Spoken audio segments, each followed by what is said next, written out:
Salamat sa kapangyarihan ng mahiwagang hangin.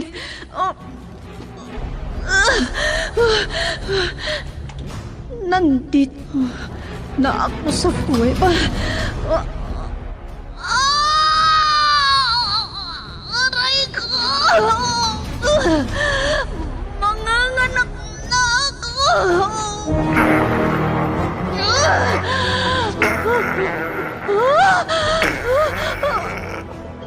Bayawak!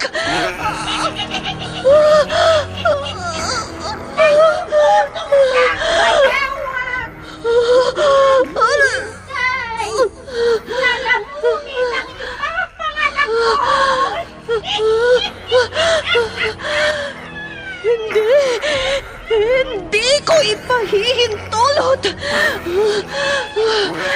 Bathala ng hangin! Iligtas mo ang lahi mo!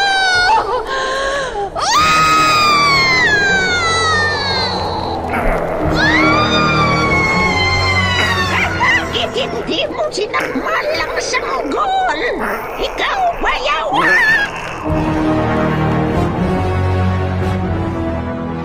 Immortal.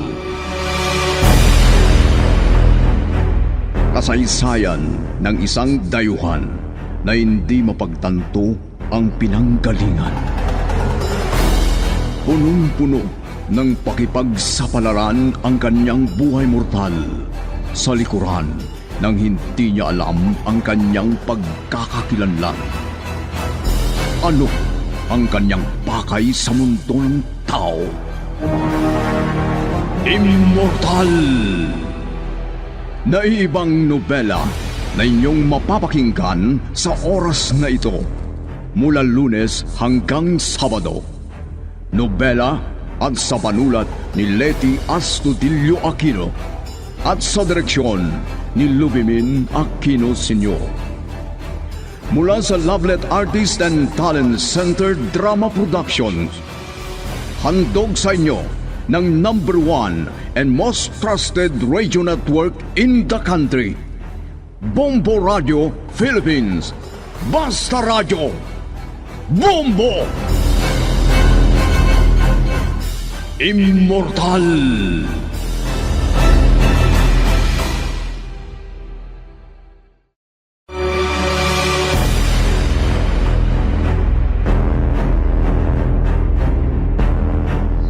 Ang nakaraan. Nabahala si Ador dahil gutom na ang buwaya, ngunit wala pa siyang naipapakain dito.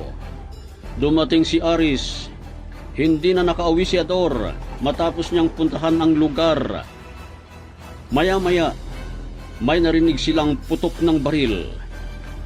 Ang palagay niya, binaril ni Aris ang mga unggoy, ngunit hindi na nakita si Aris dahil ayon kay Negra Jabla, nilamon ng buwaya si Aris. Muling may narinig silang putok. Lalo pang nabahala si Ador. Hindi niya alam na minamanmanan ng matandang Jabla ang mga nangyayari. Paniwala ng matanda na nilamon ng buwaya si Aris. Samantala, kumuha si Artemis ng motorsiklong gagamitin niya patungo sa lugar na hinihinala niyang pinuntahan ng sinasabi niyang kapwa estranghero sa mundo ng tao. At ngayon, narito ang karugtong ng nobelang pinamagatang Immortal.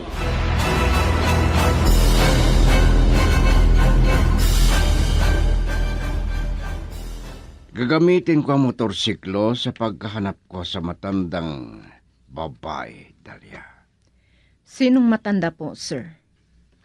Ang misteryosong nilalang. Ha? Hahanapin ko siya. Gusto ko siyang makita at makausap. Sigurado pong babalik din siya roon, sir. Hindi ko na hihintayin ang pagbabalik niya, Dahlia. Dahil alam kong matutuntun ko ang pinagtataguan niya. Kung matuntun niyo ang tirahan ng matandang yon, ano po ang gagawin ninyo? Sisiguraduhin kong Saykap ako isang misteryosong dayuhan sa mundo ng tao. Sir, Dahlia, malapit na ang panahon na itinakda. May komunikasyon mula sa pinanggalingan kong mundo, di ba? opo sir. Ayon sa mensahe, gumalaw na ang puwersang dala ng mataas na teknolohiya. Oo. Naghahanda na ang mga espesyal na mandirigma. Kung ganon, may darating dito sa mundo mula sa pinanggalingan nyo? Oo. Anumang oras kung kinakailangan.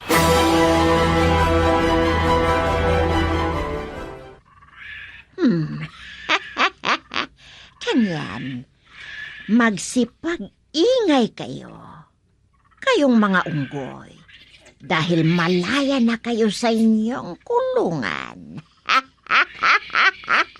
Wala kayong problema sa buhay.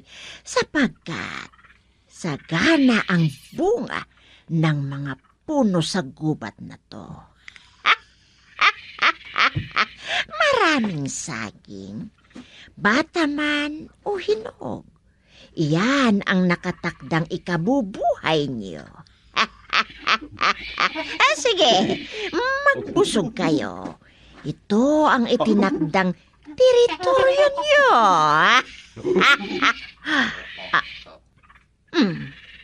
Mahimbing pa ang tulog ng anak ng matapang na tao. Magigising siya mamaya.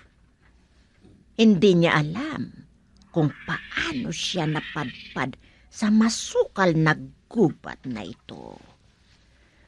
Hindi rin niya malalaman kung saan ang daan pabalik sa farm.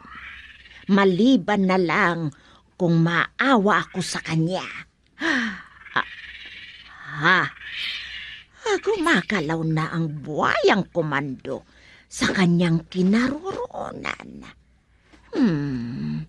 Ayos, maglalakbay kami. Umuugong ang parang butones na ahas sa kwintas na ibinigay sa akin ni Reyna Hadesa.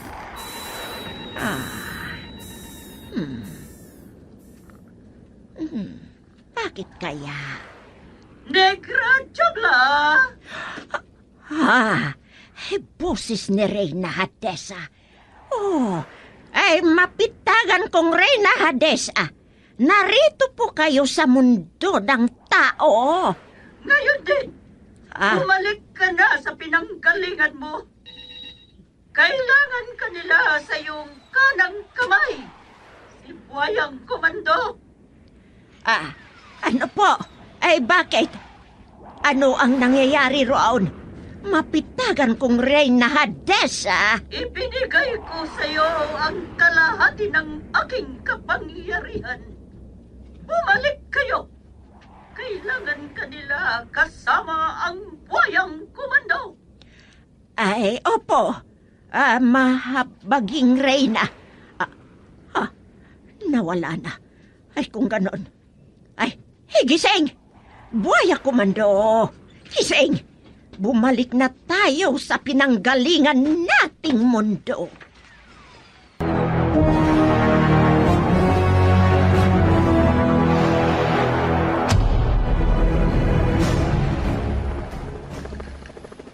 Iba itong kalsada nito.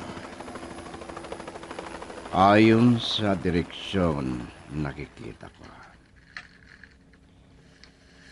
Posibleng hihiwalay ito sa pangunahing kalsada na patungo sa...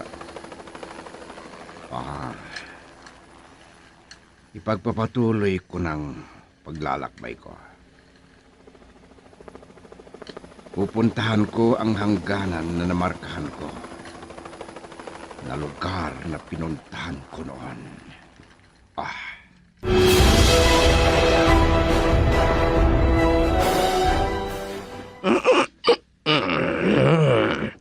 Anong uli yan? Narinig ko galing sa gubat. Sigurado ako, hindi yun galing sa plantasyon. Pagod na. Lasing ang mga kasamahan ko. Tulog na sila. Lasing na lasing. Nasaan kaya si Ador? Nandun kaya sa loob? Papasok ako at titignan ko kung bumalik na ang buhaya. Kailangan na ba kaming bumalik sa plantasyon?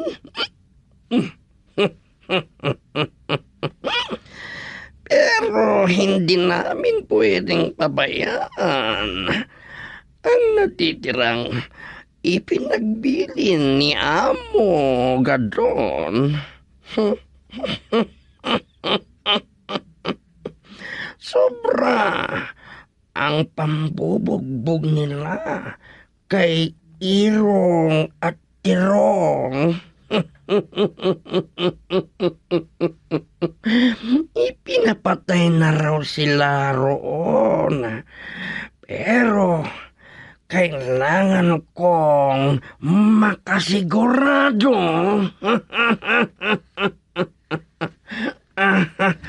Ador!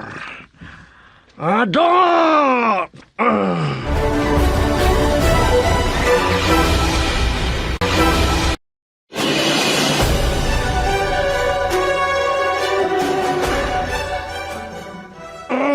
Ador! Asan ka, Ador?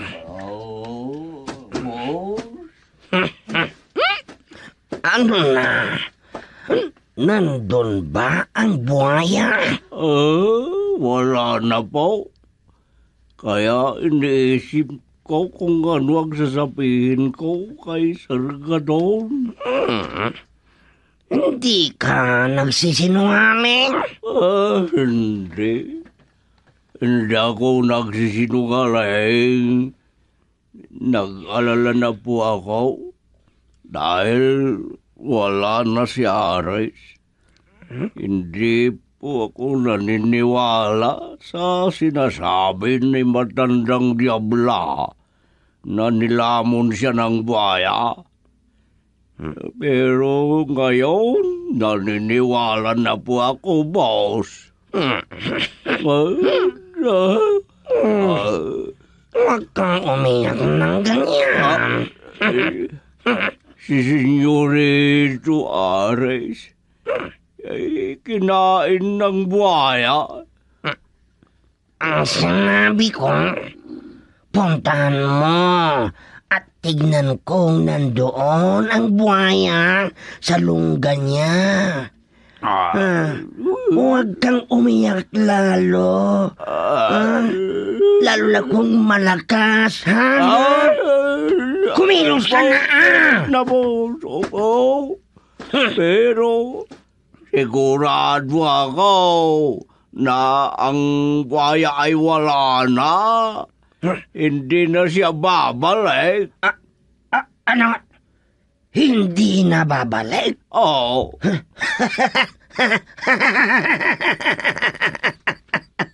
Babalik yun. Ador, babalik.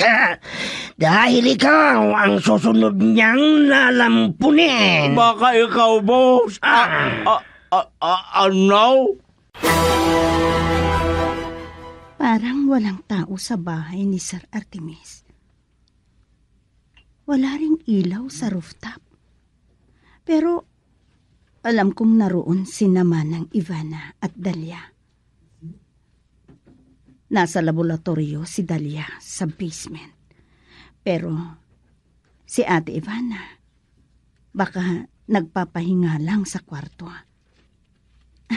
Subukan ko ngang tawagan.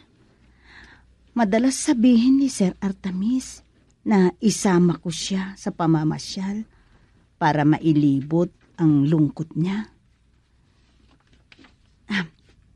Tatawagan ko para mayaya sa... Tumutunog ang cellphone.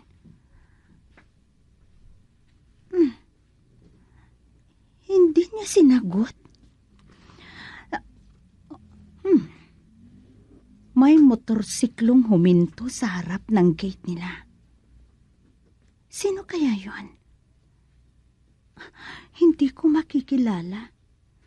Naka-helmet. Si Sir Artemis.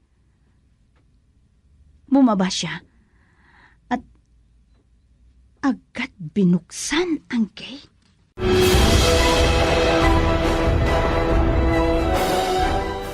Kumusta ang lakad niyo, Sir Artemis? Marami akong nakita na hindi maganda, Dahlia. Ano yun, sir? At isa pa, naligaw yata ako. Ibang nasundan kong daan, kaya hindi na ako tumuloy. Di, paano na yan, sir? Nasayang ang pagod niyo kung hindi niyo nakita ang sadya niyo. Palagay ko hindi sayang ang pagkaligaw ko, Dahlia. Baka makatulong ako sa tao. Ano? Makatulong kayo, sir? Ang ibig kong sabihin, masasamang tao ang nakita ko doon, Dahlia. Kaya naalala ko ang sinabi ng aking kakilalang alagad ng batas. Maintindihan ko na. Baka naman pugad ng mga tulisan ang narating nyo. Ha? Tulisan? Oo, sir. Mga masasamang tao na nagtatago sa kabundukan. Baka kuta ng mga tulisan ang nakita nyo, sir.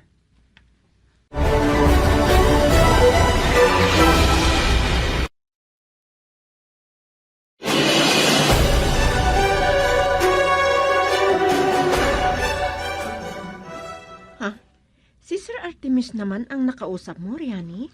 Oo nga. Hindi yata pwedeng istorbuhin si Ate Ivana. Lagi namang ganon. Buti na lang, hindi na ako obligadong magasikaso sa kusina. Ay, ganun ba? Kung hindi ka na obligado sa trabaho sa bahay, sino ang pumalit sa'yo? Walang pumalit sa akin, kundi kanya-kanya na kami. Kung sinong gutom, edi magluluto o kumain na lang doon. Ganun? Oo. Sa bagay? Si Sir Artemis naman, dati naman na siya na ang bahala sa sarili niya. Sa totoo lang, parang hindi nga siya kumakain eh. Ganun ba? Sa bagay nga. Hindi na ako magtataka. Hindi tulad natin ang pamumuhay niya. Sa bagay nga naman, tama ka. Alam na natin, pero alam mo, parang hindi ako naniniwala na kapatid siya ni Ma'am Ivana. Paano mo naman nasabi yan, Dahlia? Kung titingnan ko kasi si Ma'am Ivana, malaki ang kaibahan nila ni Sir Artemis mula sa pagsasalita, sa paggalaw at mismong pisikal na katawan. Ha? Di ba, Madam Riani? Kahit ikaw siguro, nakikita mo ang pinagkaibahan nila. Si Madam Ivana, halatang taong-tao siya. Samantalang si Sir Artemis, halatang hindi siya ordinaryong tao. Hindi siya kagaya natin. Kung hindi sila magkapatid, ano ngayon? Oo nga, tinatanong ko na rin sa sarili ko yan, Ma'am Riani. Pero hindi natin problema yan. Oo nga, kung ano-ano na lang ang iniisip mo kasi. Ang ganda na nga ng buhay mo, Dahlia. Ha? Talaga, Riani? Mapalad ako dahil ang bait ni Sir Artemis.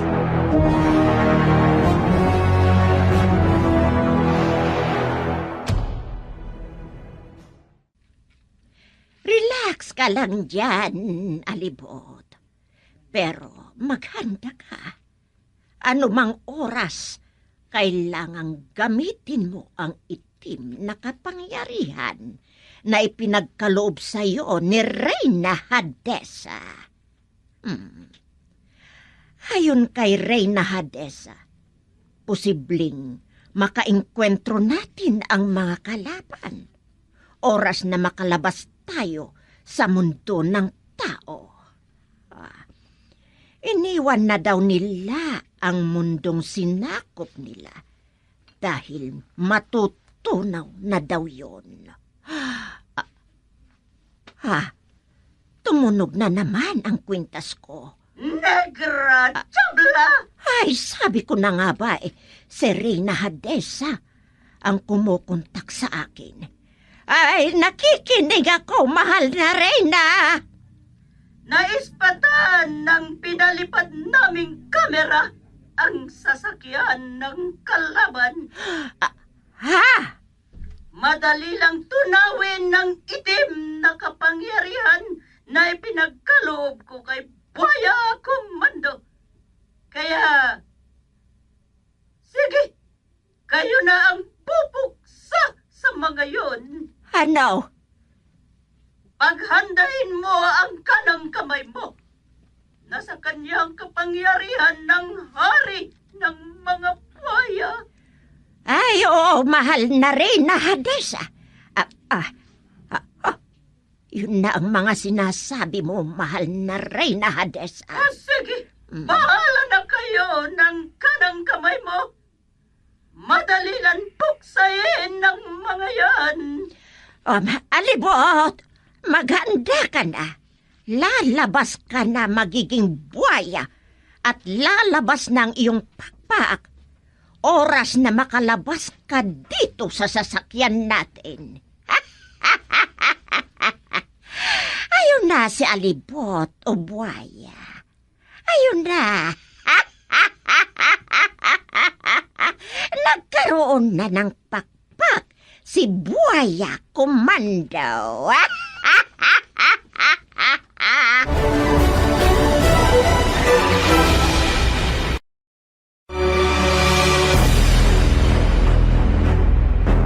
Ano pa ang susunod na mangyayari? Pakinggan bukas ang karugtong ng nobelang pinamagatang Immortal. Inihahandog sa inyo ng #1 and most trusted source of news and info, Bombo Radio Philippines. Basta Radio Bombo.